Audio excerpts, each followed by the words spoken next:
Hey guys, Ross here from Score Free Tools, and in today's value video, we're going to be talking about what makes the top 4% more successful than everyone else. All right.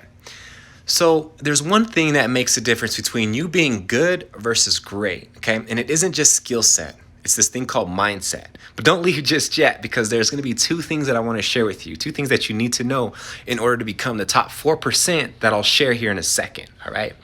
But yeah, just like the difference between a good athlete and a great one, and that's finding that mental confidence. You know what I mean? Like, I remember when I was a kid, I wanted to learn how to do a backflip so bad, right? My brothers could do it, my friends could do it, and they're like, Ross, come on, you can do it. And I was just like, I can't. I was like, I can't do it.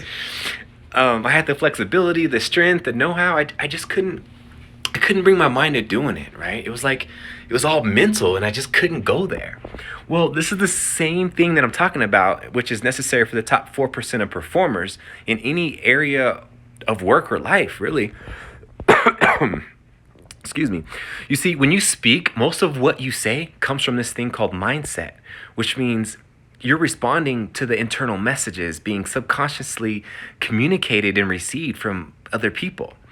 So responding in a way that really makes the most sense is key, whether it's in your business, your marriage, or in your everyday interactions, really. But let's just stick to business for now, okay? Because believe it or not, but the success or failure of your business, well, it comes down to the way you interact with your customers and even your employees as your business grows, right? And managing your mind is your most important job, guys, seriously.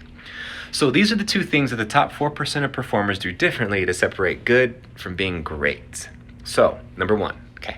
So they approach their interactions focused on not only their own goals, but the goals of the customer, their employees, and just those around them. And as a result, the relationships with other people become more fruitful and fulfilling, okay?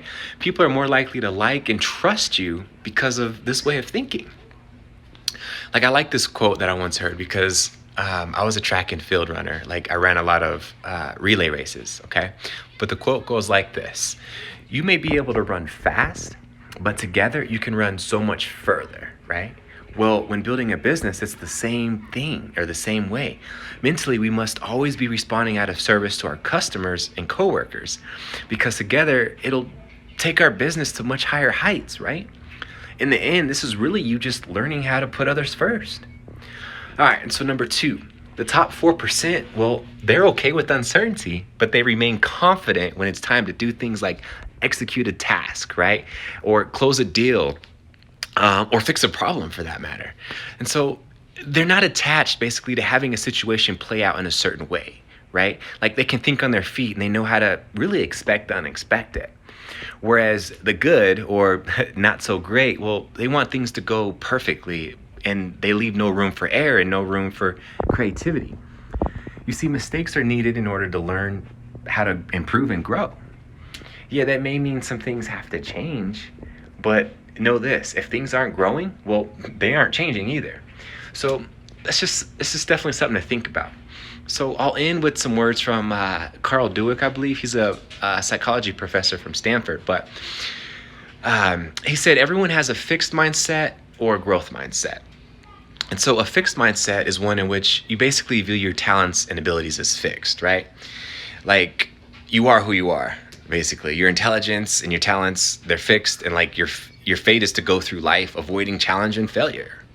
Now, a growth mindset, on the other hand, well, that's one in which you see yourself as receptive, right? Fluid, as a work in progress. And you're not stuck on limitation, and your fate is really one of growth and opportunity.